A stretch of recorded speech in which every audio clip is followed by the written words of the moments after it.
All right, beautiful people. Top of the day, top of the day. That's wobble, that's wobble. We are live and ready to go in both places. Hope everybody slept well. Hold my thing right here. I be saying I'm not gonna lift my arm up when I wear my little. This is one of my favorite little things, but I got this little hole right here. I probably really should sew it up. I really should. I always say, Pam, remember when you put this on, don't lift your arm up because you got that hole right there. But I always adjust my sleeves and boom, you see the hole. I know y'all don't say nothing, but that girl need to just go ahead and get rid of that. But I really like it. I probably just need to order another. So forgive my little hole. Okay. All right, beautiful people. Happy Monday. I guess a lot of you all might be off today for President's Day, maybe not. Our company is resting today, so, but anywho, hey, nobody ever says no to an extra day of rest, right? Peace and blessings, all of y'all. Peace and blessings. Trina, hey girl, hey. Greetings, Uncle Nathaniel. Lavon, morning, beautiful lady. That's Wabu. Shayla, great rising, great rising. Talaine, hey girl, hey. Okay, beautiful people. Hear, therefore, Israel, and observe to do it, that it may be well with you, and that you may increase mightily, as Yahuwah, the God of our fathers, has promised us, in the land that flows with milk and honey. Hear, O Israel, Yahuwah, our God, He is one God, and you shall love Yahuwah, your God, with all your heart, with all your soul, and with all your might. And these words which I command you this day shall be in your heart. And you shall teach them diligently unto your children, and you shall talk of them when you sit in your house, and when you walk by the way, and when you lie down, and when you rise up. And you shall bind them for a sign upon your hand, and they shall be as frontlets between your eyes.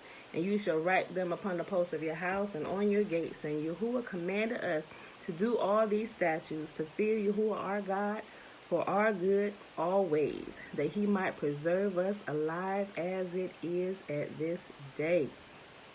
And there shall be our righteousness if we observe to do all these commandments before Yahuwah our God, as He has commanded us. All right, beautiful people. So today we are in Numbers 34, 35, and 36. It is February the 15th, Monday. I didn't say the year. February the 15th, 2021. Monday, day 78 of year 3 of reading through the books of the law and the prophets, and of the 3-year consecutive day count, day 747. Shalom, shalom, Mom. All right, so let's get started here. Numbers 34. I can't see all my words. I'm sorry.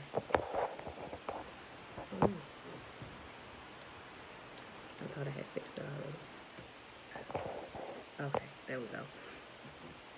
Then Yahuwah said to Moses, give these instructions to the Israelites. When you come into the land of Canaan, which I am giving you as your special possession, these will be the boundaries. The southern portion of your country will extend from the wilderness of Zin along the edge of Edom. The southern boundary will begin on the east at the Dead Sea.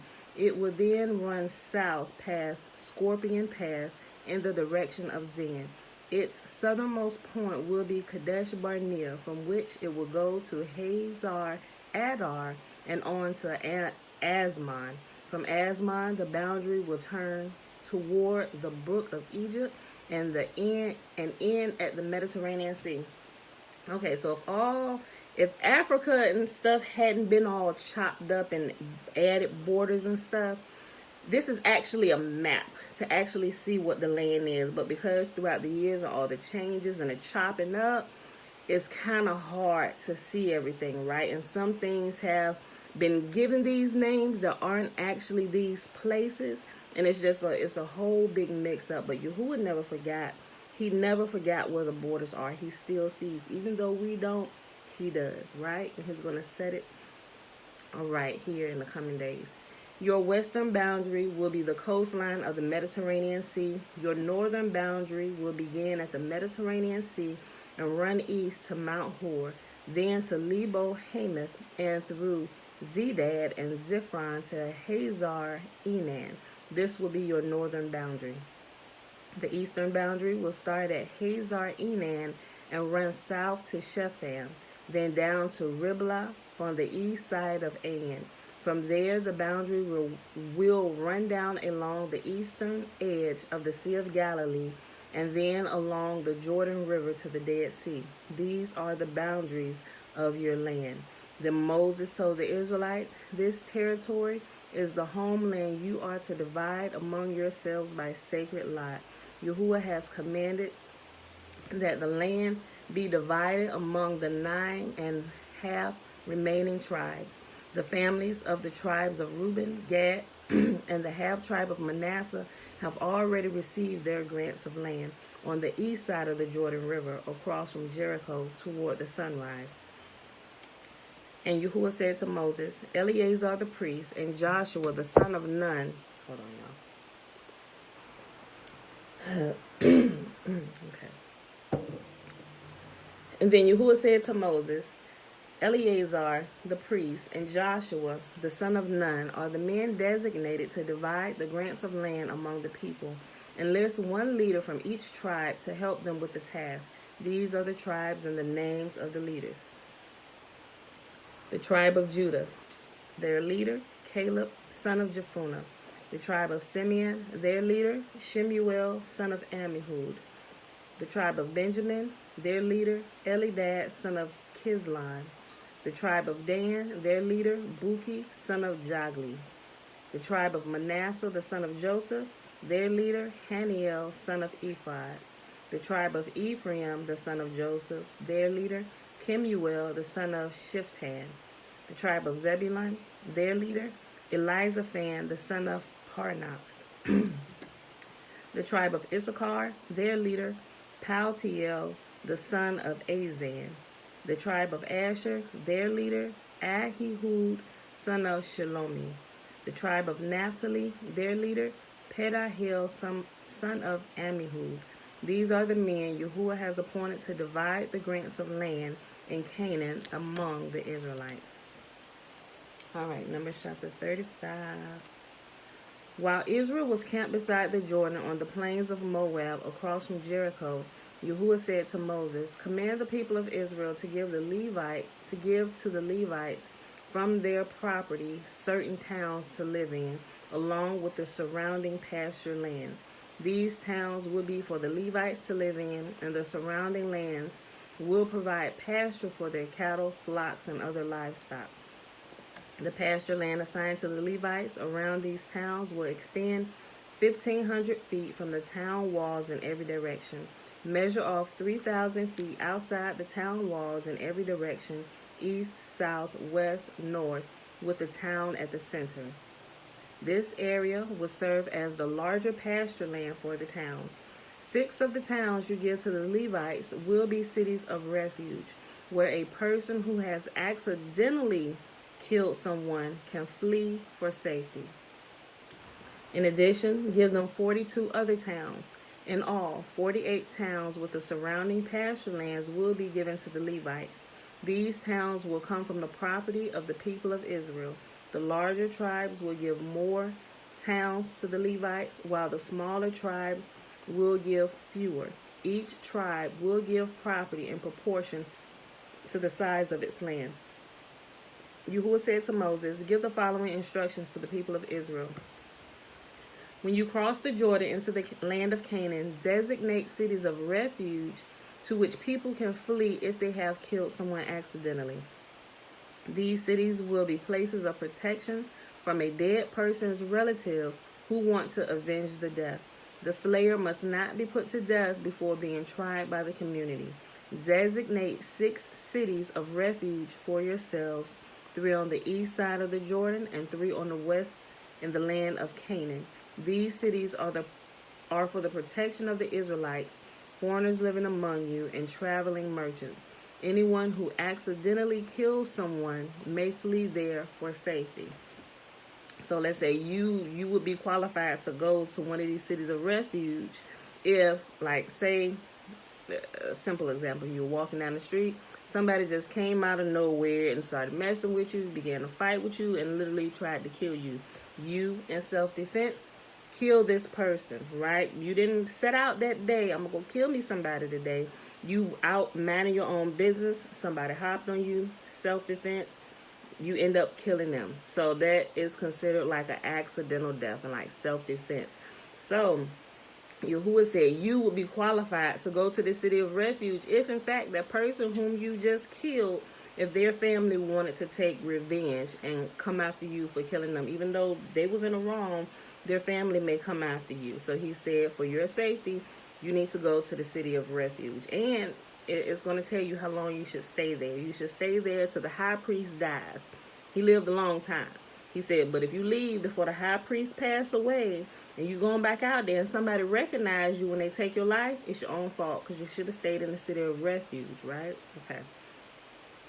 These cities are for the protection of Israelites, foreigners living among you, and traveling merchants. Anyone who accidentally kills someone may flee there for safety. But if someone strikes and kills another person with a piece of iron, it is murder, and the murderer must be executed. Or if someone with a stone in his hand strikes and kills another person, it is murder, and the murderer must be put to death. Or if someone strikes and kills another person with a wooden object, it is murder, and the murderer must be put to death. The victim's nearest relative is responsible for putting the murderer to death. When they meet, the avenger must put the murderer to death. So Yahuwah said, you need to handle your own family. Like, if you know your family is guilty, you are required to lay them hands. Like, it all starts with you. So you need to keep your family in check because you're going to be the one held responsible. Just like if the daughter committed whoredom in her father's house, her father should have been the one to take her out, right? So it would be an example to all the other young women not to be out here thotting in the streets, right? So, bless the most holy, being in the land of our captivity, that I wasn't put to death for that same sin, because I am guilty of that in my younger days, but blessed be the most holy. There was some mercy shown on me, and now I'm here before you this day. So I'm just saying, Yahuwah shows mercy when he wants to, and when he don't, man, you're going to be the example. You're going to be that public flogging. Okay, I just wanted to say that. All right. Or if someone strikes and kills another person with a wooden object, it is murder, and the murderer must be put to death. The victim's nearest relative is responsible for putting the murderer to death. When they meet, the avenger must put the murderer to death. So if someone hates another person and waits in ambush, then pushes him or throws something at him and he dies, it is murder. Or if someone hates another person and hits him with his fist and he dies, it is murder. In such cases, the avenger must put the murderer to death when they meet. But suppose someone pushes another person without having shown previous hostility, or throws something that unintentionally hits another person, or accidentally drops a huge stone on someone, though they were not enemies, and the person dies. If this should happen, the community must follow these regulations in making a judgment between the slayer and the avenger, the victim's nearest relative. The community must protect the slayer from the avenger and must escort the slayer back to live in the city of refuge to which he fled. There he must remain until the death of the high priest who was anointed with the sacred oil. But if the slayer ever leaves the limits of the city of refuge and the avenger finds him outside the city and kills him, it will not be considered murder. The slayer should have stayed inside the city of refuge until the death of the high priest. But after the death of the high priest, the slayer may return to his own property. These are legal requirements for you to observe from generation to generation wherever you may live. All murderers must be put to death, but only if evidence is presented by more than one witness. No one may be put to death on the testimony of only one witness. Also, you must never accept a ransom payment for the life of someone judged guilty of murder and subject to execution. Murderers must always be put to death, and never accept a ransom payment for someone who has fled to a city of refuge, allowing a slayer to return to his property before the death of the high priest. This will ensure that the land where you live will not be polluted, for murder pollutes the land, and no sacrifice except the execution of the murderer can purify the land from murder. You must not defile the land where you live, for I myself live there. I am Yahuwah who lives among the people of Israel. Now let's just think about this, right? Shalom, Josiah. Yahuwah says murder pollutes the land, and although we are in the land of our captivity, we truly know and understand that this land is completely defiled through and through, right? And so why must a whole lot of people pass away? Because that's the only way that righteous judgment can happen, life for life. Remember, Yahuwah meets out measure for measure. You do this, you get the same thing done to you. It's like the golden rule, right? Do unto others as you would have them do unto you, or eye for eye, tooth for tooth, foot for foot, ear for ear, arm for arm, measure for measure. Remember, we talked about this a couple weeks ago. All right, y'all. Last chapter for today. Numbers chapter 36, and then we'll hop over to the legends of the Jews. Then the heads of the clans of Gilead, descendants of Machir, son of Manasseh, son of Joseph, came to Moses and the family leaders of Israel with a petition. They said, Sir, Yahuwah has instructed you to divide the land by sacred lot among the people of Israel. You were told by Yahuwah to give the grant of land owned by our brother Zelophehad to his daughters. But if they marry men from another tribe, their grants of land will go with them into the tribe into which they marry. In this way, the total area of our tribal land will be reduced. Then, when the year of Jubilee comes, their portion of land will be added to that of the new tribe, causing it to be lost forever to our ancestral tribe. So Moses gave the Israelites this command from Yahuwah. The claim of the men of the tribe of Joseph is legitimate. This is what Yahuwah commands concerning the daughters of Zelophehad. Let them marry anyone they like as long as it is within their own ancestral tribe.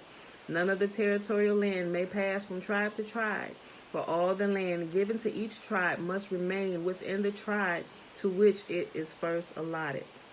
The daughters throughout the tribes of Israel who are in line to inherit property must marry within their tribe, so that all the Israelites will keep their ancestral property. No grant of land may pass from one tribe to another. Each tribe of Israel must keep its allotted portion of land. The daughters of Zelophehad did as Yahuwah commanded Moses.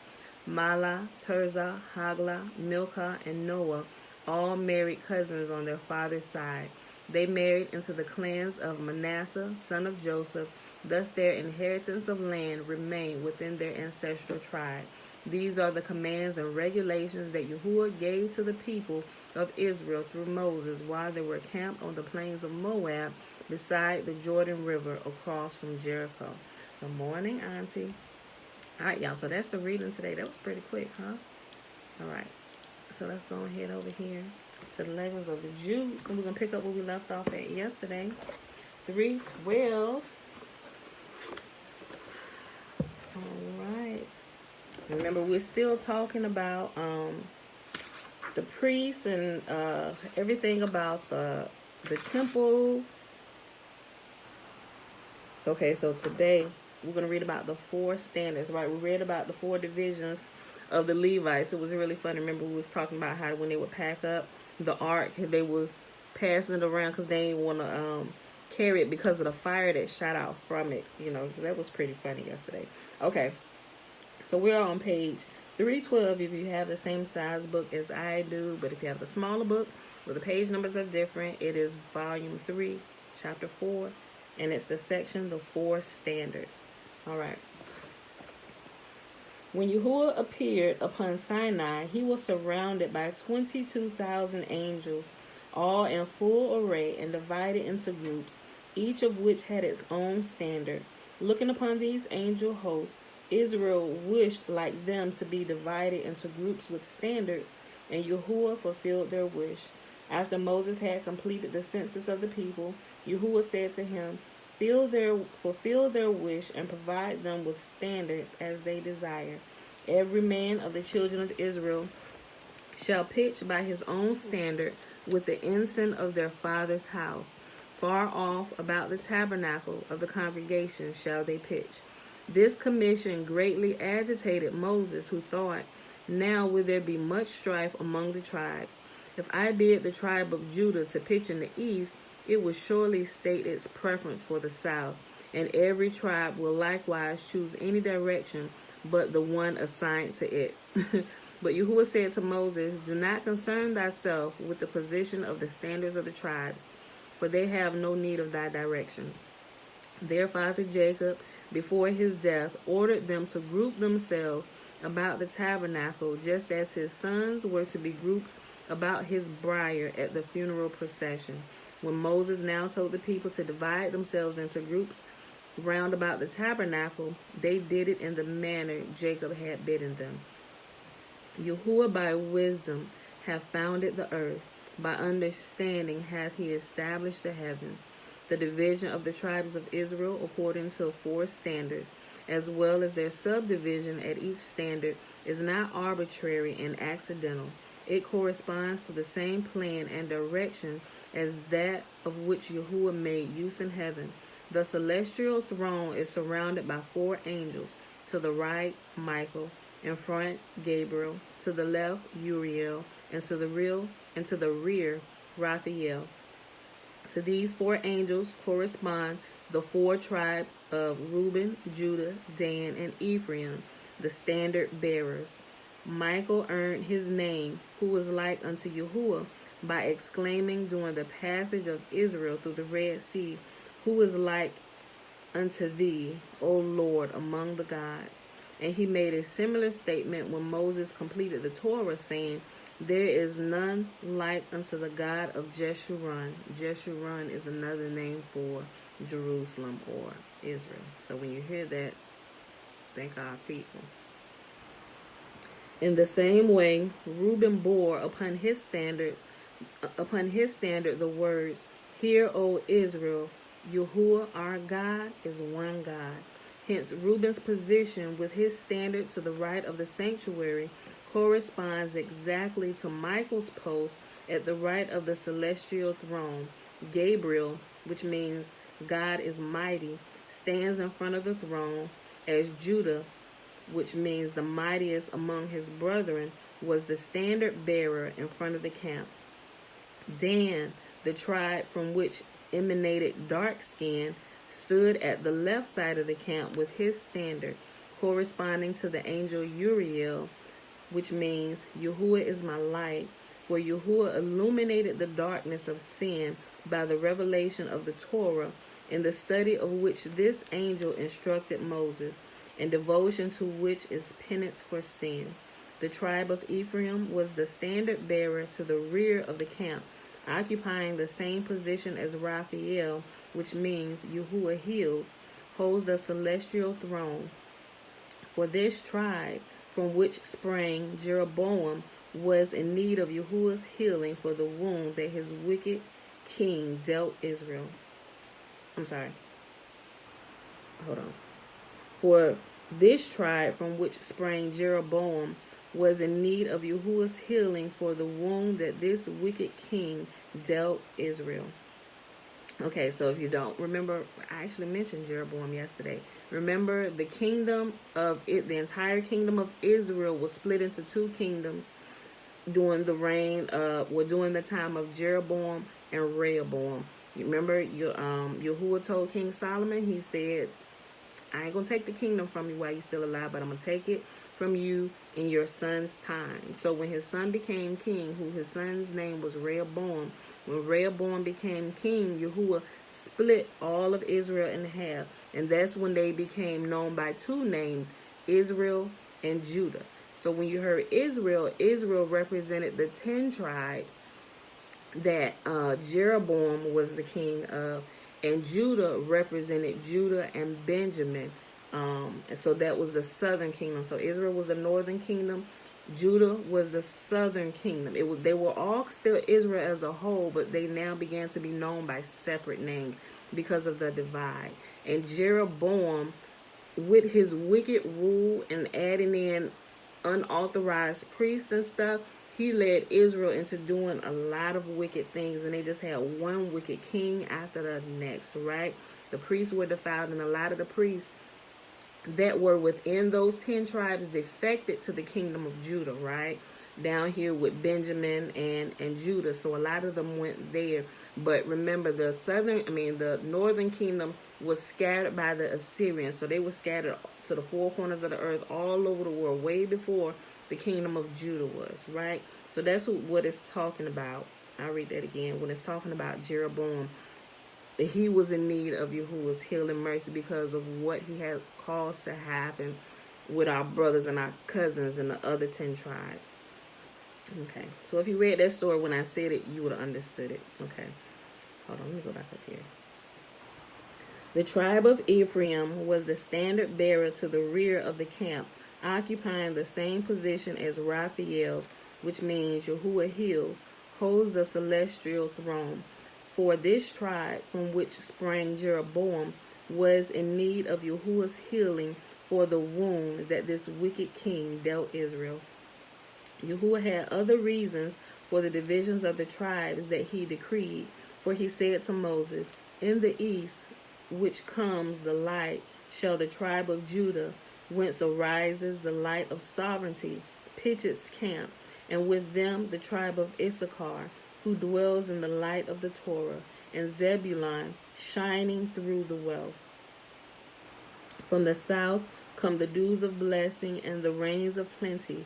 Hence shall Reuben pitch on this side, for this tribe owes its existence to the penitent deeds of its forefather, penance being that which causes Yahuwah to send his blessing upon the world.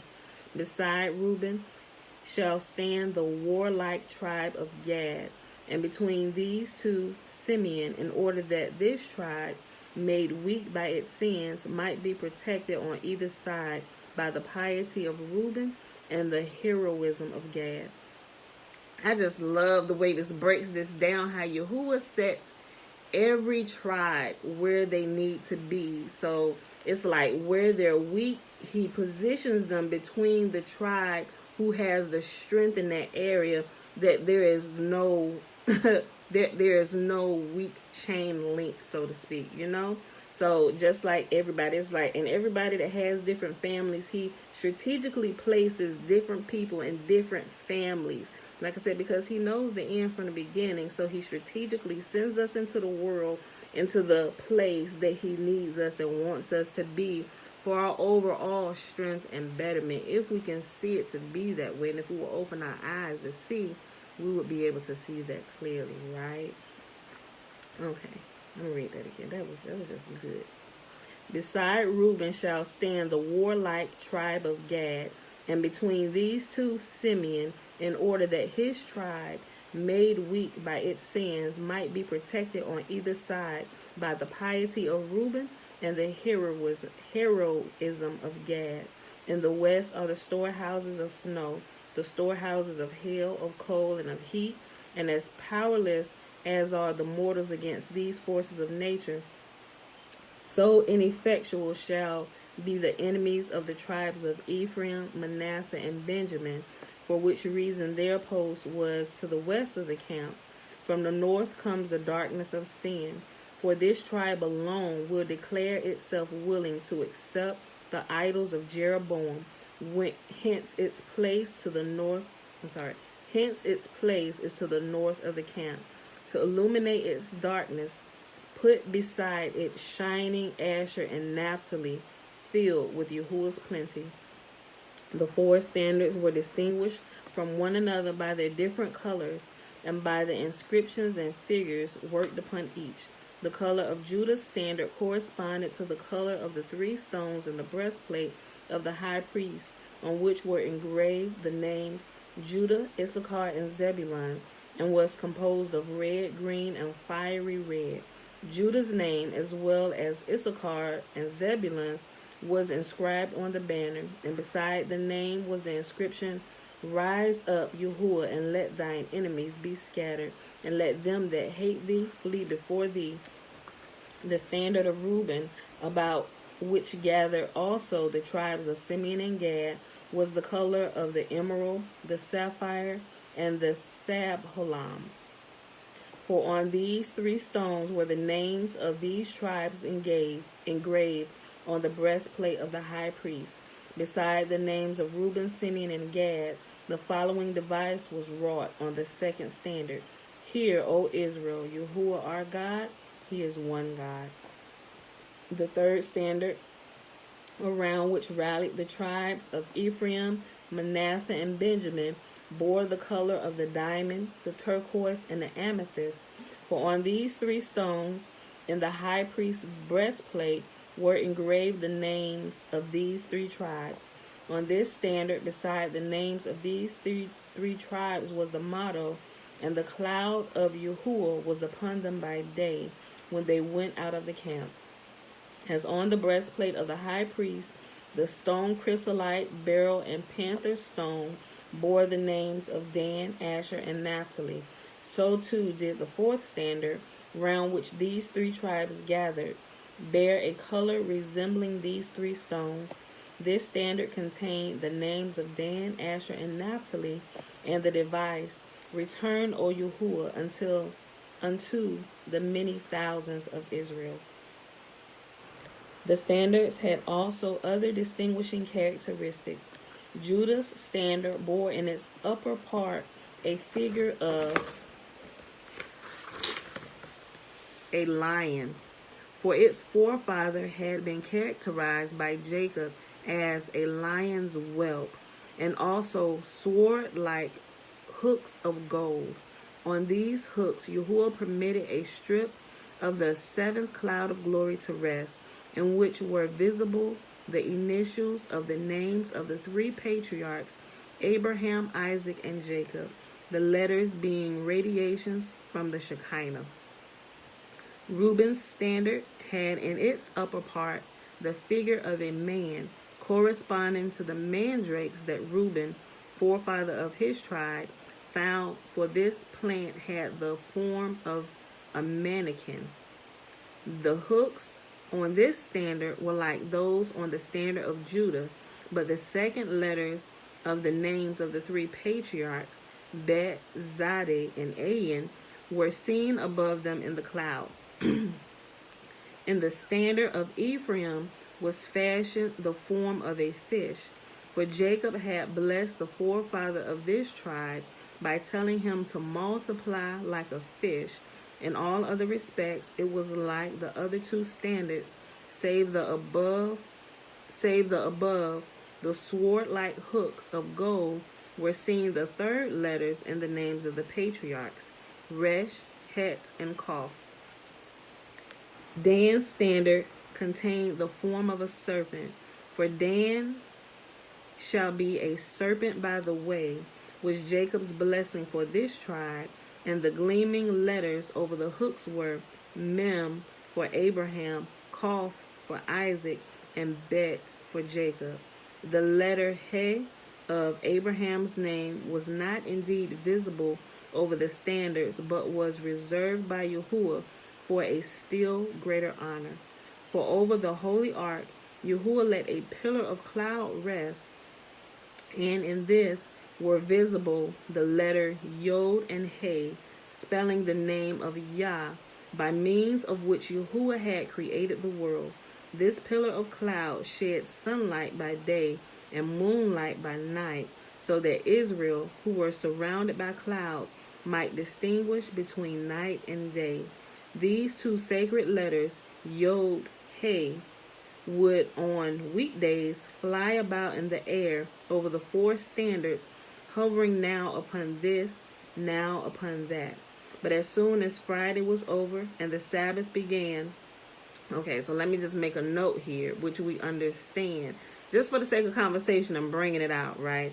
We know that the Sabbath is not always Saturday, right? We understand that because now and the person who is writing this with their understanding of the Sabbath, because they kind of changed it and made it fixed on the Gregorian calendar, we understand that it does not necessarily always fall on Saturday. Like this Sabbath now is Friday because the new moon was spotted last Friday, right? So the new moon is an indication of what the Sabbaths are going to be for that month. Remember, we talk about this a lot. We've been talking about this for over the past year, right? And I want to say something about this because Yahuwah is revealing this to more and more of his people, and they're waking up to this. Because at first, we'll talk about this later, but I just wanted to say that just in case you still not understanding that. So I understand based on his understanding of these days, and he's using the Jewish days and terms because that's kind of where he came out of. So just for sake of conversation, I just kind of wanted to mention that. But we know that the Sabbath is not always Saturday as being taught by the Jewish people, right? Okay.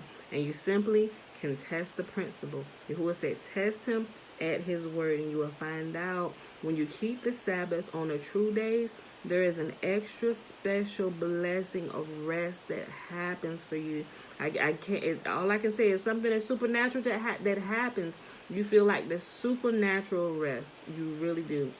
Okay, so I just want to say this. So just remember, the new moon is like the line leader of the Sabbath for that month. And a lot of times you can't see it until you write it down or you track it. Remember I told y'all a few weeks ago, I was like, oh my gosh, I began to notice this pattern because I had been tracking it for so long.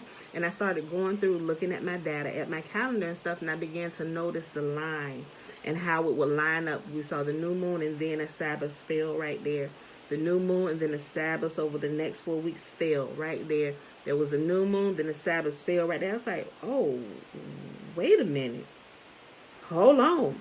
So I started looking into it, and there were a few other people that I found out that were saying the same thing, that were realizing the same thing. So I'm like, wait a minute. And so, of course, when I found out new information, my sister got to test it. Just got to make sure we on point here. But it really did my heart good yesterday to see that now that teachers who have woken up to who we really are, that Yahuwah is also revealing this to them, and they have a much larger audience who listens to them. So that did my heart so much good by watching a particular preacher yesterday, and I didn't even know it was on. My mama had called me. And I was like screaming the whole message. I'm like, yes, yes, yes. I'm like, yes, which tells me Yahuwah is about to speed up time again. It's like we getting closer and closer to the day where we meet him, where he wants to meet with us. Why? Because we all need to be on the same page, right? We all need to know it's time for the family meeting, right? So I just want to say this just got me hype all over again. All right, let me go. Okay. These two sacred letters, Yod Hey, would on weekdays fly about in the air over the four standards, hovering now upon this, now upon that. But as soon as Friday was over and the Sabbath began, these letters stood immovable on the spot where they chanced to be at the moment, and remained in this rigid position from the first moment of the Sabbath to the last.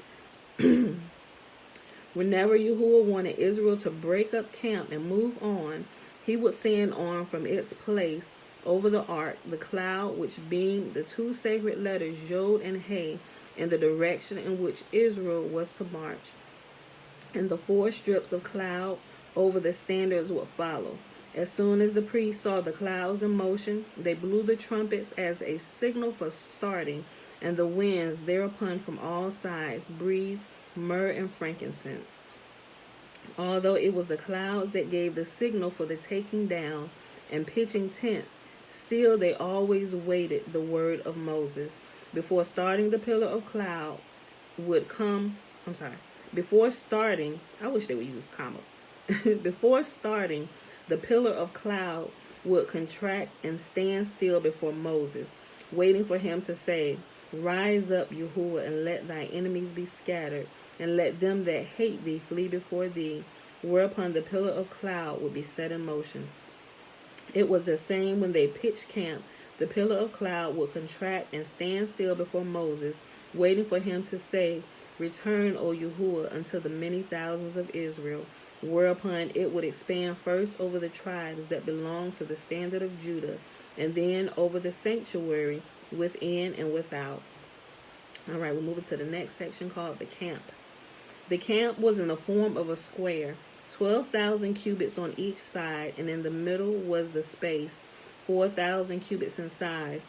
for the sanctuary and the dwelling place of the priests and Levites. In the east of the sanctuary lived Moses, Aaron, and Aaron's sons. The Levites of the family of Kohath lived in the south, the sons of Gershom in the west, and the sons of Merari in the north. Each of these divisions had for its dwelling place a space of 100 cubits, while each group of 3 tribes that joined under one standard had a space of 4,000 cubits. This was only for the dwelling place of the people. The cattle were outside the encampment, and the cloud of glory separated the dwelling places of the human beings from those of the animals. Rivers surrounded the camp from without, and so also were the different groups separated one from the other by rivers. But in order that on the Sabbath, when riding was prohibited, intercourse among the different parts of the camps might not be rendered impossible, there were bridges of boards over the rivers.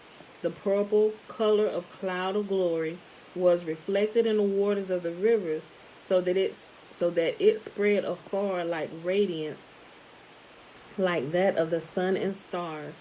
The heathens, whenever they beheld these wondrous, radiant waters, were frightened and feared Israel, but at the same time praised Yahuwah for the miracles he wrought for Israel. These were the miracles that were visible to the outer world as well, but there were others that were known to Israel alone. During their 40 years march, they had no need of change of raiment. The robe of purple which the angels clothed each one of them at their exodus from Egypt remained ever new, and as a snail's shell grows with it, so did their garments grow with them. Oh my gosh. I need one of these, right? Ugh. I hate shopping. I really do. I need one of these, right? I love clothes, but I hate shopping. Listen, okay. I'm going to read that again. The robe of purple which the angels clothed each one among them at their exodus from Egypt remained ever new, and as a snail's shell grows with it, so did their garments grow with them. Fire could not injure these garments, and though they wore the same things throughout the 40 years, they were not annoyed by vermin. Yes, even the corpses of this generation were spared from worms. During their marches, as well as their stay in a certain place, they had not only the 4 standards that divided them into 4 groups of 3 tribes each. Each individual tribe had furthermore its own special spot and its own special ensign. Reuben's flag was red, and on it were pictured mandrakes. Simeon's flag was green, with a picture of the city of Shechem upon it, for the forefather of the tribe had conquered this city. Judah's flag was azure and bore the form of a lion. Issachar's flag was black and had 2 figures, the sun and the moon. For from this tribe sprung the learned men who busied themselves with astronomy and the science of the calendar. Zebulun's flag was white with the form of a ship. From this tribe devoted navigation. Dan's I just thought about a dream I had. Oh shoot. Oh, sorry, when I read this, a dream came back to me that I had years ago. Oh, snap. Okay. Zebulun's flag was white with the form of a ship, for this tribe devoted to navigation. Dan's flag had a color like a sapphire with the figure of a serpent. Naphtali's flag was a dull red, the color of wine, and on it the figure of a hind in memory of its forefather, who was like a hind let loose. Asher's flag was red like fire and had the token of an olive tree, because this tribe had much olive oil of excellent quality. The two tribes descended from Joseph, Ephraim and Manasseh, both flags of the same deep black color with the representation of Egypt, but they had other forms besides. Ephraim had the picture of a bull to symbolize Joshua, sprung of this tribe, whose glory was like the firstling of his bullock that pusheth the people together to the ends of the earth. Whereas Manasseh's was that of a unicorn, symbolizing the judge Gideon that sprang from his tribe, who with horns of unicorns pushed the people. Now let me just bring something to your attention when we hear the word unicorn, right? Forget what we have learned about what a unicorn is in the modern era, right? A unicorn is an animal with a unicorn, right? A unicorn, you know what a unicorn is? A lot of you may know already. A unicorn, as how the Bible describes it, is a rhinoceros, y'all. It's not this magical horse creature with this, and it's like it poop rainbows and stuff and flies on rainbows and all. No, it's a rhinoceros, okay? Think about a rhinoceros. Strong, sturdy, and it got some weight to it. Ain't nobody defeating no rhinoceros, right? Okay. Let's see. Whereas Manasseh's was that of a unicorn, symbolizing the judge Gideon that sprang from his tribe, who with his horns of unicorns pushed the people. Benjamin's flag had a color composed of all the other 11 colors, and a wolf for his token. Jacob having described this tribe as a wolf that raveneth. The different colors of the flags corresponded to the colors of the stones set in the breastplate of the high priest, on which were engraved the names of the 12 tribes. Reuben's stone had a red color like his flag.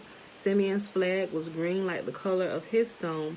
And in this way, with all the tribes, the colors of stones and the flags harmonized. Okay, so we're about to go to the next section. It's called the blasphemer and the Sabbath Breaker. But also, if you guys have done any kind of studying of or seen some of the emblems, or you look up the 12 tribes of Israel, you will notice, you will see all these colors and stuff. Now, mind you, the regular Bible, canonized Bible, does not give the detail of these flags and the ensigns and the emblems of these 12 tribes, right? So where did they get it from? You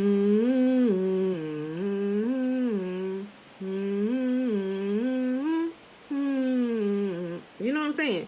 Listen, so clearly they know a lot more, and they're using a lot more information that they normally didn't pass out to the masses, but that they use to create a lot of this stuff, right? And we see a lot of that in here, right? Remember, this book right here was put together by Ginzberg, right? This is not his own writings. This book here is a compilation of a lot of other different scrolls that all the other nations had, right? All the nations had a copy or a semi-copy, some form of the copy of all these different letters. And remember, this book is a compilation of the letters that were consistent among the different nations. Like if you I think you read the introduction of this, it tells you. Remember, I talked about the first few days we started reading. I just kept giving you a recap.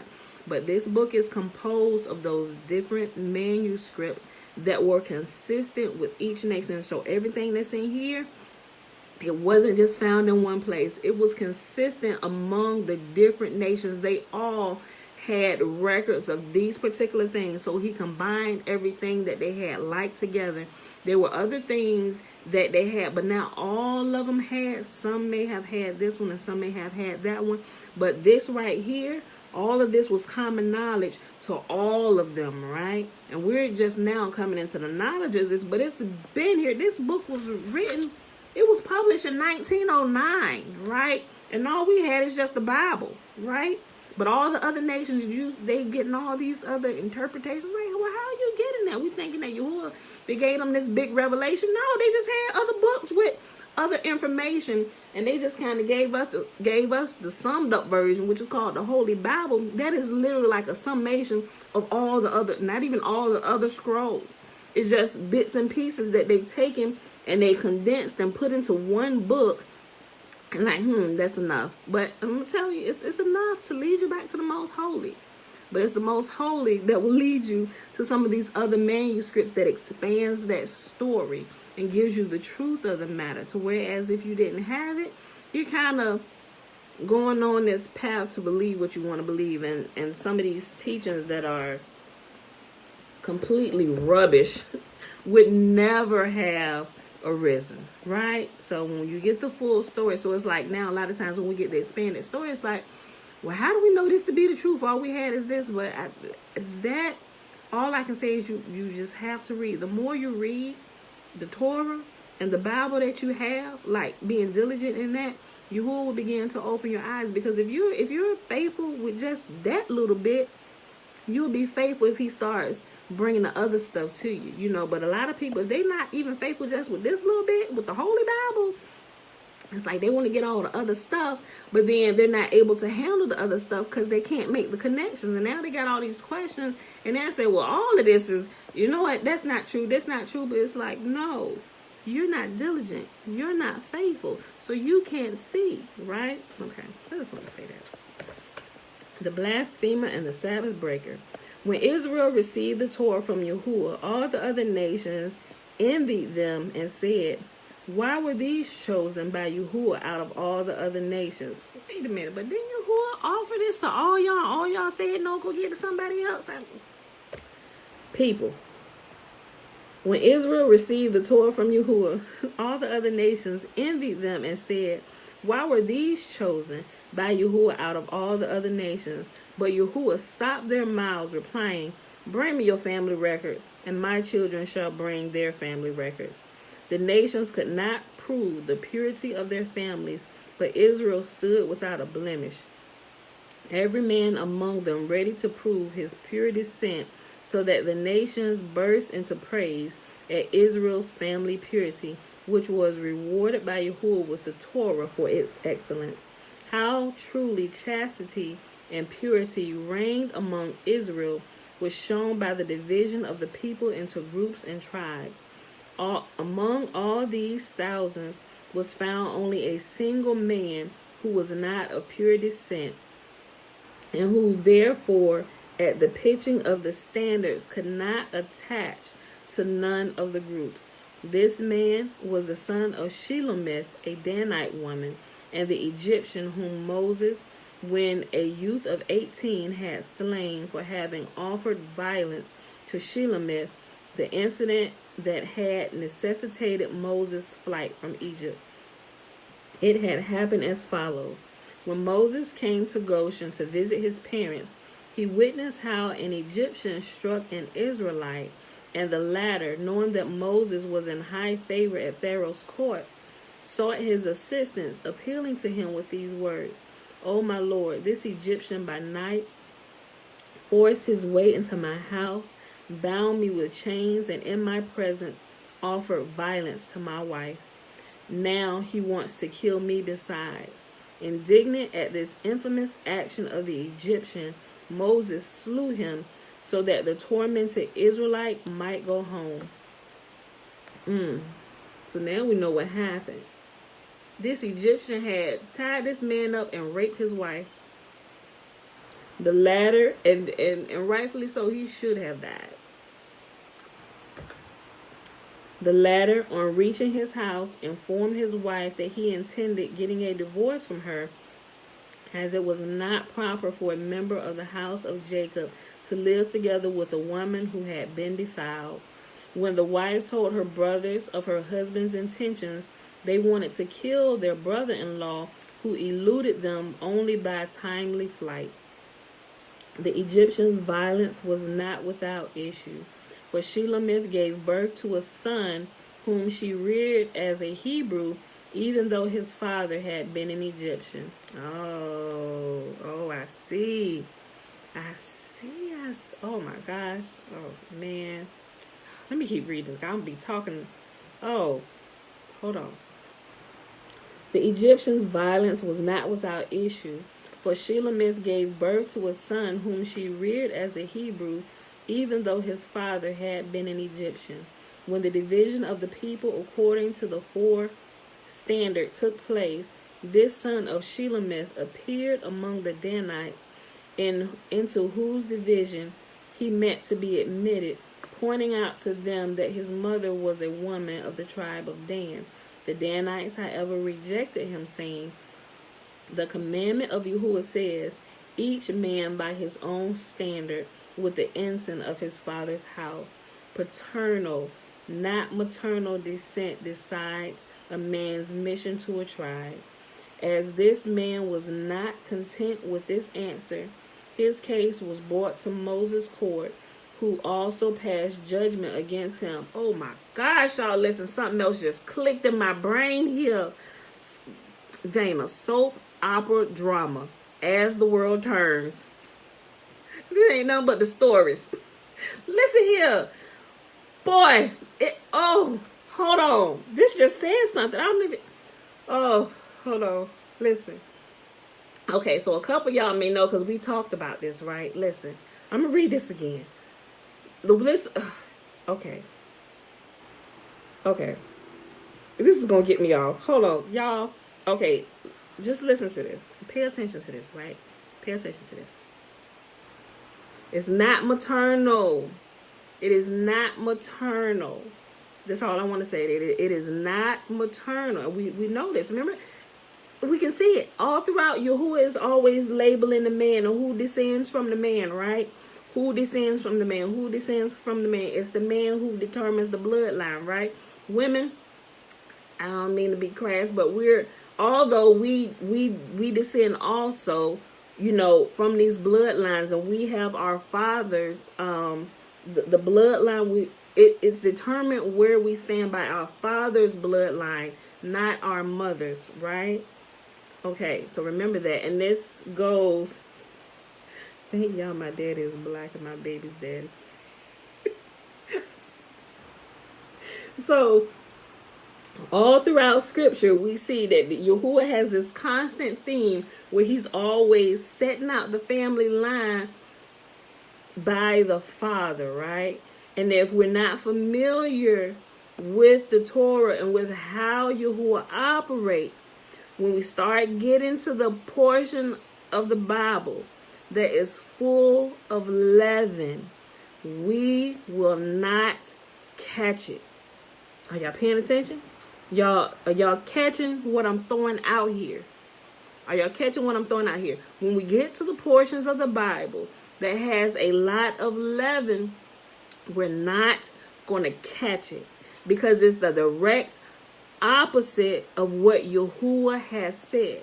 As a matter of fact, there's a very, very, very, very, very, very, very specific example in there about the birth of a certain person that goes against exactly what Yahuwah says is supposed to happen in this situation, right? But if we're not familiar with the Torah, we're taken away with that leaven if we believe it. And it goes directly against what Yahuwah has said. As a matter of fact, he calls this particular instance out in the Torah. He said, if this happens, if a woman is betrothed to a man and she is found to be with child by another man, he said that is improper and she should be stoned to death. This same exact thing that Yahuwah brought out about this woman being betrothed to another man and then found to be with child by another person happens when we get over here in a certain portion of the Bible. And now it's like it's okay. When does Yahuwah change, right? Like I said before, I like what one pastor said. He said, y'all just gonna get it now. He said, The New Testament should really be called the New Test, right? It's testing you to see if you paid attention to everything that Yahuwah just said in the Old Testament. And I don't like the names of misnomers. It's not Old Testament and New Testament. It throw people off like one is done away with and one is more important, and it is not.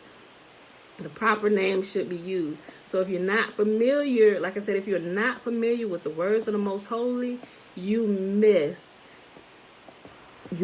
all the leaven. You just get taken away, and now you're ready to fight and die for a lie. Okay. And I said all that when it's bringing this out because we see it. Yahuwah, he labels the family and lines it up through the man, right? Even nature, even science has proven that it's the men who carry that chromosome that can pinpoint you to your pappy, right? Even the women, right? But the women don't carry it. It's only passed through the male child. Only the male child reproduces this chromosome to identify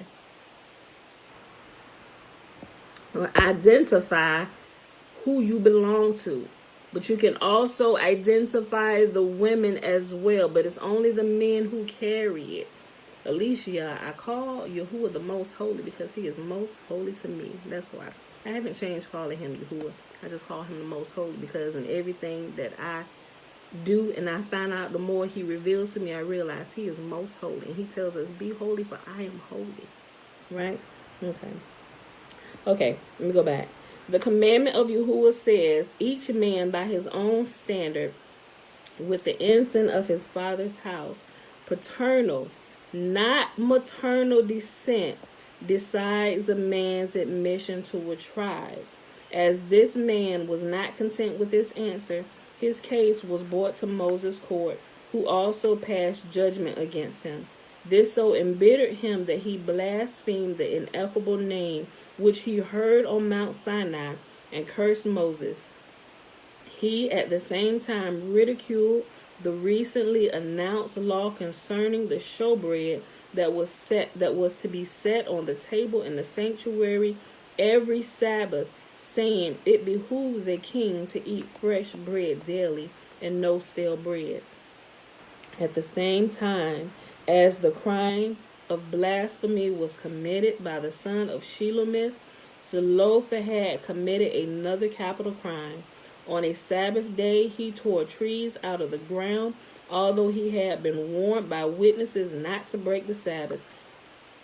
The overseers whom Moses had appointed to enforce the observance of the Sabbath rest seized him and brought him to the school where Moses, Aaron, and other leaders of the people studied the Torah. In both these cases, Moses was uncertain how to pass judgment, for although he knew that capital punishment must follow the breaking of the Sabbath, still the manner of capital punishment in this case had not yet been revealed to him.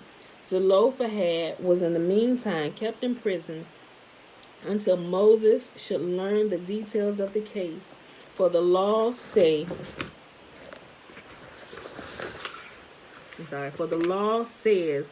that a man accused of a capital charge may not be given liberty of person. The sentence that Moses received from Yahuwah was to execute Zelophehad in the presence of all the community by stoning him. This was accordingly done, and after the execution, his corpse was for a short time suspended from the gallows. The sin of the Sabbath breaker was the occasion that gave rise to Yahuwah's commandment of the tzitzit to Israel, or the tassels that you wear on your clothing, or that you should be wearing. But you don't just sew those on anything, right? You need to follow the laws on how Yahuwah says you need to attach that, right? Don't be mixing fabrics and stuff. There's a purpose in doing it the way he said to do it. So remember, we're not to mix, and we're to remember his commands, right? Okay.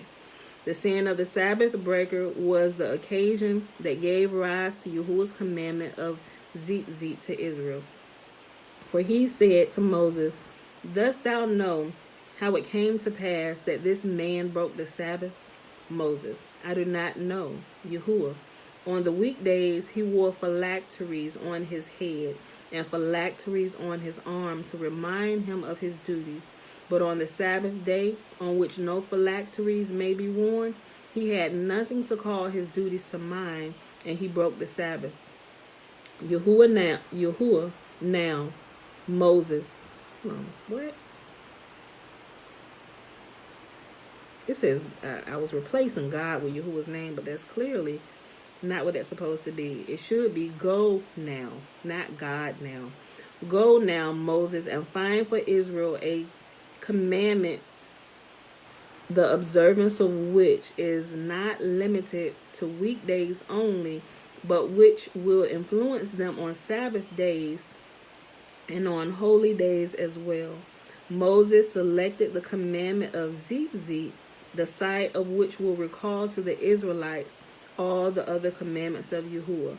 Whereas in the case of the Sabbath breaker, Moses had been certain that the sin was punishable by death, and had been certain that the sin was punishable by death, and had been in doubt only concerning the manner of execution. In the case of the blasphemer, matters were different. Here, Moses was in doubt concerning the nature of the crime, for he was not even sure if it was at all a capital offense. Hence, he did not have these two men imprisoned together, because one of them was clearly a criminal, whereas the status of the other was undetermined. But Yahuwah instructed Moses that the blasphemer was also to be stoned to death, and that this was to be the punishment for blasphemers in the future. There were two other cases besides these two in Moses' career on which he could not pass judgment without appealing to Yahuwah. These were the claims of Zelophehad's daughters to the inheritance of their father, and the case of the unclean that might not participate in the offering of the Passover lamb. Moses hastened in his appeal to Yahuwah concerning the last two mentioned cases, but took his time with the two former, for on these depended human lives. In this, Moses set the precedent to the judges among Israel to dispatch civil cases with all celerity, but to proceed slowly in criminal cases.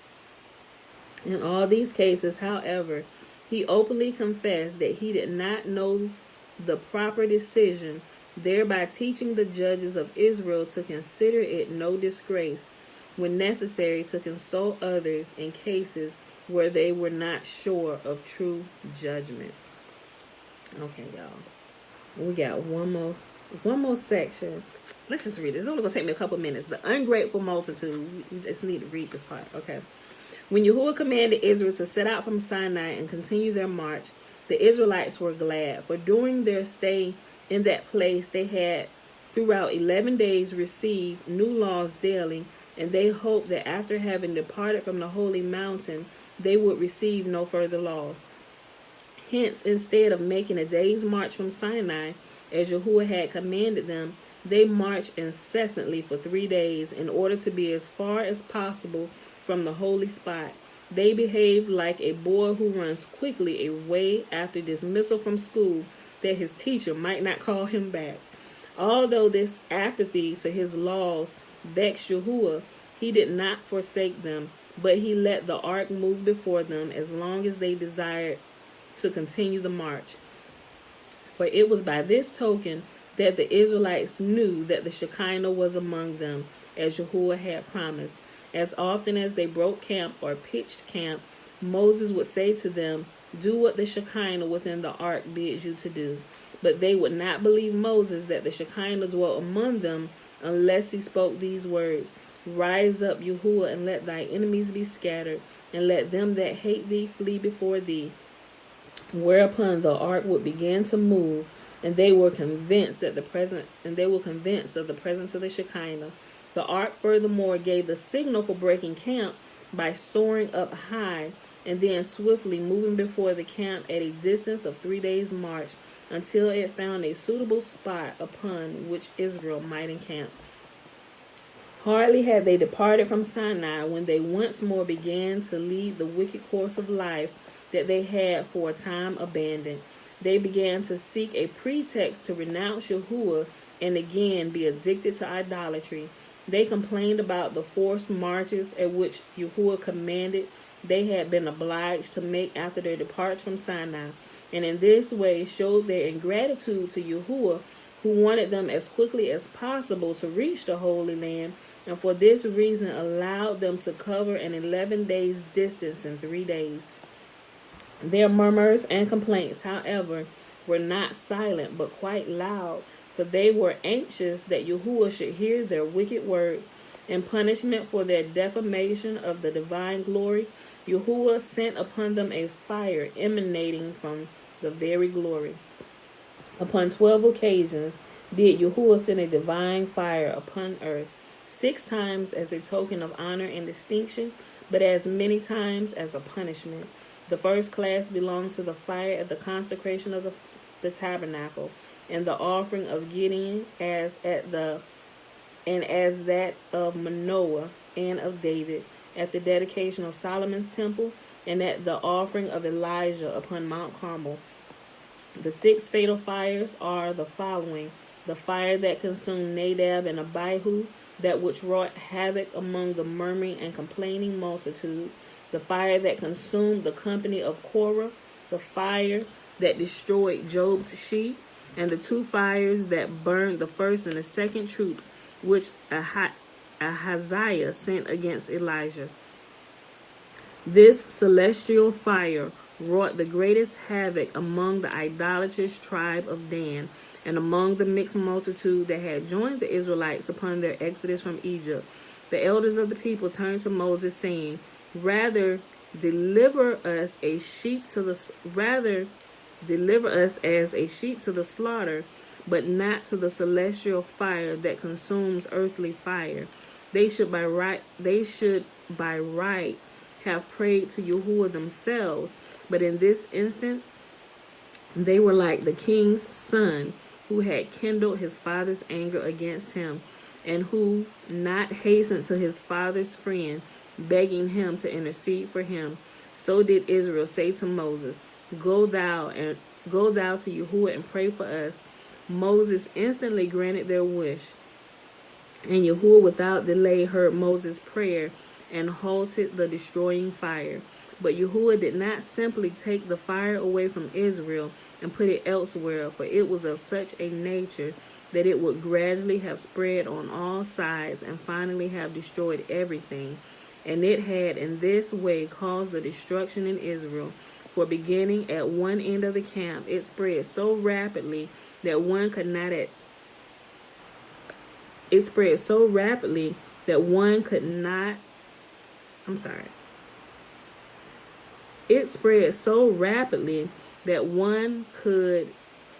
at not time hold on.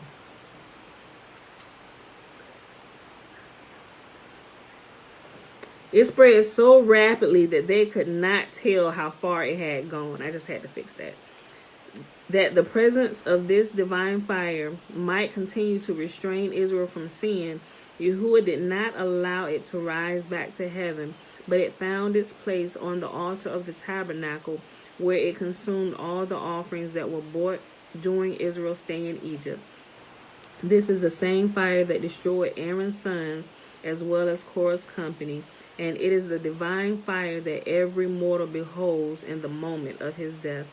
On this occasion also it was evident that pious men were greater than the angels, for Moses took bundles of wood and laid them upon the divine fire, which whereupon went out.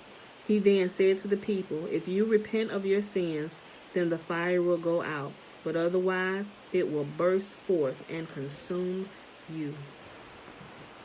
And that, my beautiful people, is our reading for today. And we even see here, even back here, Yahuwah said, I simply want obedience. If you screw up, just repent, right? That's always been a thing. It's been made like it's been a new thing. It's not. It's always been that way. It's always been that way. And if we don't read We don't know. We get all discombobulated and we believe things that are not true.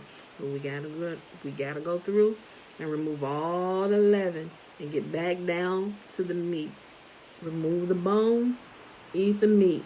Milk for babies, milk for babies, meat for those who are cutting teeth.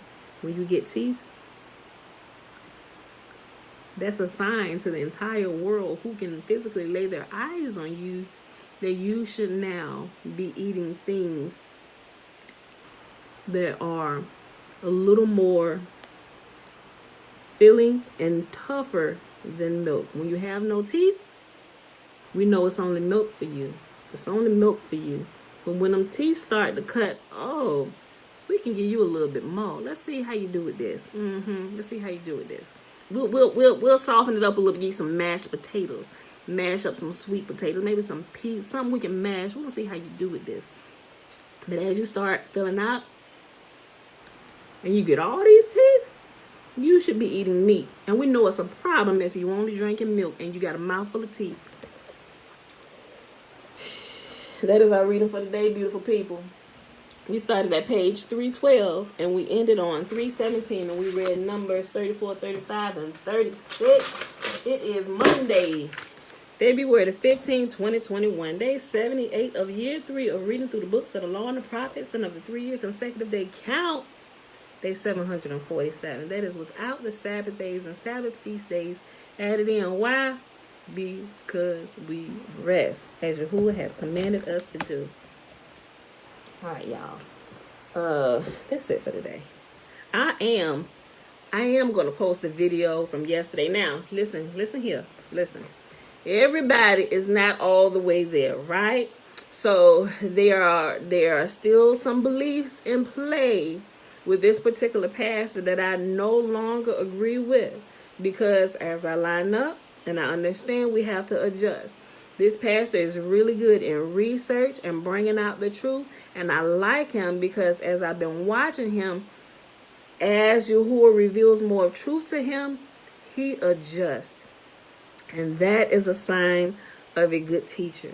When you get information, you must adjust, right? And you can go back and look at years of his videos and see how he was in Christianity and how he's beginning to adjust and returning to Yahuwah's law, statutes, and commands. And he's lost some people. He's lost some people in his congregation because they just not with it. They just like to sit. They just like keep getting milk, and they kind of just pushed out. They cut themselves off, right? But I like this pastor because I can see the transition, right? And he's transitioning. So some things that you may hear him say that we talk about here, that we're no longer saying I'm bringing light to these things, he hasn't gotten to that part yet. But what he's talking about with the Sabbath, which was his whole topic of yesterday, is right on point. We've been talking about it. We've been keeping this for over the last year. Remember when we first started keeping? Remember when we first started? We was keeping the Sabbath, but we was keeping it on the day that I understood the Sabbath to be, Friday sundown to Saturday sundown, like the Jewish people teach. But the more, and here's the thing, once you really begin to study the Torah or study the Old Testament, whatever you want to call it, you study the portion that they tell you don't read anymore. You begin to go look and read that, something happens. And you're learning, if you're sincere about it, you're learning, it kind of ramps up levels and you kind of go like really fast, right? And it'll blow your mind how much Yahuwah will reveal to you and teach you just within a year's time, right? So after that first year, I was like, whoa, wait a minute, what? I'm like, the Sabbath, like I mentioned to a couple family members, I was like, wait a minute, y'all, look, listen. I think the Sabbath rotates. I was like, now listen to what I'm saying. What I mean by rotates is it is fixed. It's always fixed on the seventh day from when Yahuwah created it and set it in motion. It's always fixed. And if we had been on Yahuwah's calendar, it would have never changed. And we could just have our normal calendar is Yahuwah's calendar. So yes, this day is always going to fall on this day, which is the seventh day, right? But now that we've transitioned through a couple different calendars, in this world, and we're now on a Gregorian calendar. Y'all hear me talk about this a lot over the last year. I was like, wait a minute. Okay, so if Yahuwah's calendar is fixed, and we know the Gregorian calendar that we're on now, it changes, and we can look at it at our birthdays. We talk about this all the time. Our birthdays are not always on the same day. If it's on Monday this year, it's on Tuesday next year. And some years it skips 2 days, but it cycles, our birthday cycles throughout the week. Not only that, but also other holidays. Think about Christmas. They celebrate Christmas. It's always on the 25th day of December, but it's never on always Friday, right? It cycles throughout the week. If you don't believe me, go pick up a calendar, pick up any kind of calendar, look at a couple years and see how over the different years, go over the span of 10 years, look at how Christmas cycles throughout the days of the week. Every year. It's on Monday this year. It's on Tuesday the next year. It's on Wednesday the next year. Jump to Friday on the next year. And like that, right? And so I was like, okay.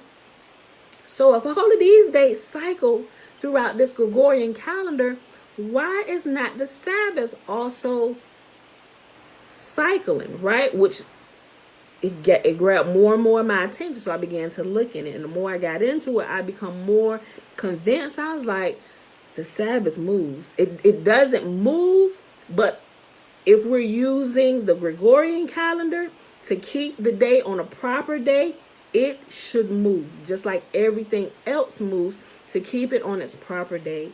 Then Yahuwah began to teach me, start paying attention to the sun and the moon and the stars. And I didn't realize at the time that this was all going to connect. He was going to teach me that the moon is the line leader of the Sabbath days of every month, because whatever day the moon falls on, the new moon falls on, the Sabbaths also fall on those days. So you got the calendar week. If the new moon falls here on a Wednesday, if you look that month, all the Sabbath days will fall in that line. The new moon is the line leader of the Sabbaths of that month. When you read in the book of Enoch, it talks about the leaders of the days and the leaders of the months. And if we don't read this stuff, we miss everything. So now we just kind of default to a teaching that we like best and it's most comfortable for us to keep, right? We cannot do that. We get ourselves in trouble with the most holy, and we begin to celebrate holy days on unholy days, right? We're celebrating days on days where they should not be celebrated, because now we're out of sync with heaven, right? Heaven celebrates these days as above, so below. Let it be on earth as it is in heaven, right? We know that all of heaven keeps these days. They have been set from the foundation of the earth. Before the Sabbath was given to man, they were celebrating the Sabbath in heaven. The book of Jubilees tells us that. We get more detail about that in here and other manuscripts that we read. But if we're not even faithful with a little bit, Yahuwah can't even trust us with the rest of it, right? So we don't get it. And we just kind of default, and we're ready to fight people when they're trying to help us out. Look, sis, you wrong. Come on over here. Listen, you don't believe me? Just test the days. Try resting keep for a month. Test it. Keep track of the days you rest on the days that you think you've been taught as the rest days, based on what it seemed like Yahuwah is waking up his people to see. And there are different places all over the world. And I am freaking elated to know that other people that I don't even know personally, that say that they have a relationship with the Most Holy, that he is also teaching them the same things, and they're beginning to come out and say it. It blesses me so much, because that tells me Yahuwah is now, he's revealing, he's sharing it with different ones in their private, personal time, right? And I'm sure he's tried to share with a lot of people, but a lot of people just kind of push it to the side because it don't line up with what the other people done taught us. And how you going to disregard the Most Holy, Yahuwah, for man, right? How you going to do that, right? Because that's more comfortable, and you going to be ridiculed. You kind of step outside the box. And I said all that to say I started this conversation because when we started about year 2, when I really began to feel like we need to line this up, I switched the days, right? I said, y'all, we're going to start keeping the Sabbath days like this. Guys, I I got so much kickback about that. I got so many messages from people saying, "What are you doing? Why you changing this and this?" And then it first of all, it made me stop. Like, okay, Pam, you doing something wrong? I said, Father, I clearly know. I said, but I was getting so much kickback from people that was like, okay, maybe I am doing something wrong. Let me stop. Let me just make sure, Father, I'm really hearing from you. And you know what? And I came on and I did a whole video and I apologize for correcting the date and putting it on the day that Yahuwah said this is how it needs to be done. I came back and apologized to y'all and put it back on the day that man is celebrating today. I wish to the Most Holy I had never done that. But it taught me a very valuable lesson, because the next few weeks of my life seemed to be living hell for me, right? Because I listened to people and not to the voice of the Most Holy, whom I had known and who he had showed me, and just showing me step by step, like a year taking me through this. Pay attention to this. Like, I could tell you I wasn't as, what you want to call it, eloquent with my words to kind of like explain it to you. Like I could see it in my head, because sometimes I still have issues with getting it out of here and speaking it. Like I can see it here, but I can't necessarily all the time, say it to you in a way that you will understand it, where it doesn't sound like a whole bunch of scientific mumbo jumbo, like, just come get me when it's time, right? Don't even explain all that. Just come get me when it's time. So as I'm working on how to do that, it's like, So, and every time I think about it, I want to kick myself in the butt, but it taught me a very valuable lesson. Listen to the Most Holy and forget about man and they face. Like, set your face like a flint. Like he told your man, he said, set your face like a flint and tell them people the truth, right? Because I changed the date and I put it back on the day. And I'm just like, I said, Father, something's wrong. Something is wrong. A couple people stopped talking to me. I was like, you was just getting all the way off. And I was like, you know what? I'm gonna plug my ears to their voice, and Father, I'm only gonna listen to you, because I know. I say, I know you were telling me. I can clearly, I can show it here. And I attest it. I went out there. I was like, there's so much. It's so much more of a difference. Like, I'm like actually rested. That's why I said, you don't believe me? Just test it. Test the day that you think the Sabbath is, and test it on the day where it should be. Where if you're keeping it according to the new moon, whatever, find out what day the new moon showed when it's first spotted. That's the day. Boom. Sabbath has changed, and she only shows between like 30 minutes and an hour on the day you call her. Pay attention. Let's go. Right? So when you pay attention to that, it's our key. So like, Sabbath changed. Boom, boom, boom. It's on Fridays now. So it changed. It's changed from Thursday to Friday. It's our key to shift. And by doing that, Yahuwah, he always teaches us to pay attention. It keeps us on our P's and Q's, or on our toes, and it keeps us from getting lazy. It keeps us being responsible, and always looking to him by having us do something, right? And when we're doing something and keeping things, it keeps Yahuwah at the forefront of our mind, right? And we don't forget him. But if we become lazy, I'm just tracking on the calendar. We saw what happened, right? I'm a prime example. Don't do that. You get lazy. Follow this. Although I had been doing it, I'm like, okay, we'll follow this. We're just going, the calendar that's already set out. I've been looking at it for the last couple years. Boom, boom, boom. But man is flawed and Yah is not. There was a flaw last month on this calendar. Remember? We went looking for the new moon. We had said it. I screwed up my whole freaking new book, doing it based on the calendar, because I saw it. Okay, this is accurate. But not thinking, okay, there might be a mistake in here one day, and it got off on that last month on the transition days of the moon, right? Which Yahuwah tells us in Jubilees, this is where men go wrong. The transition days of the moon, the new moon or the black moon, when she's completely black. Some month in the transition, she's black, completely black one day. Some month in the transition, she's completely black 2 days. And some days she's completely black 3 days. Like, where is the moon? You better keep watching till she shows, right? But during that time, she's coming. So stay on watch for those next couple days till you see her, and that she's going to show shortly after the sun goes down. So if you're watching and you're aware of the time, you know that this is the time. And if we don't watch, we're going to miss it. That'll preach a whole nother sermon. Just like we watching for our Redeemer to come get us, to restore us. We know about the time because we can tell the seasons. We can say, okay, this is the black moon. So we know we at the max 3 days before she shows, right? And she only shows just like that, and she gone.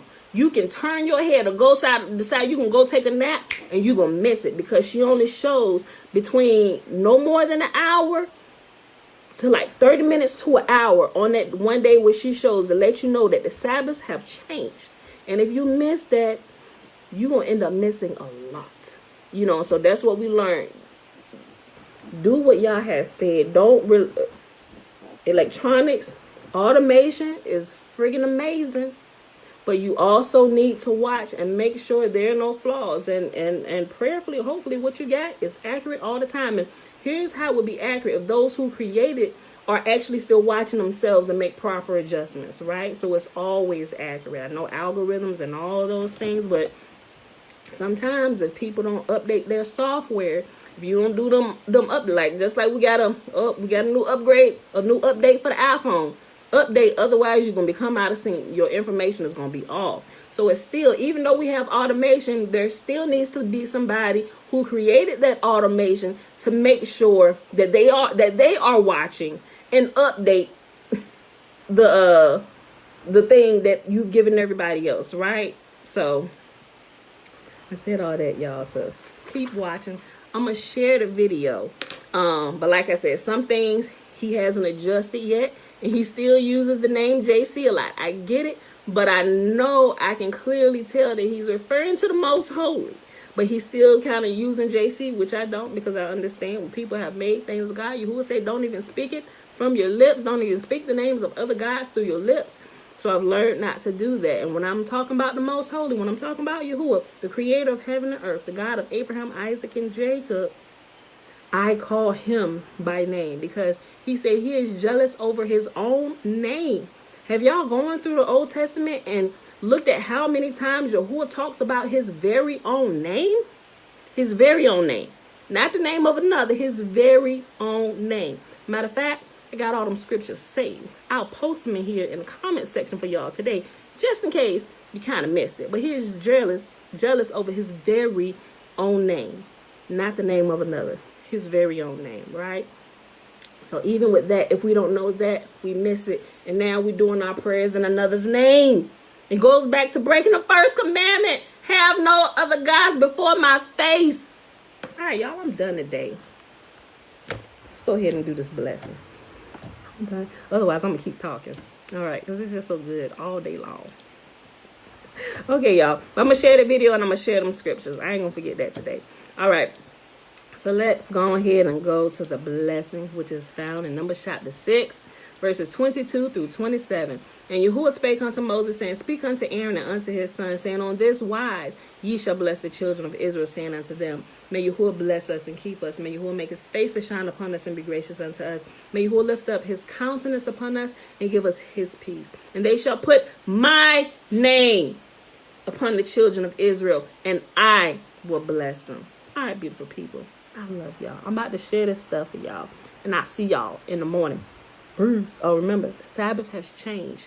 It is Friday now, right? The new moon, I verified, the new moon did show the evening of last Friday, February the 12th. So it has changed. Sabbaths have changed from Thursday to Friday now. So we're celebrating the Sabbath on Fridays. All right. Love y'all. Bruce.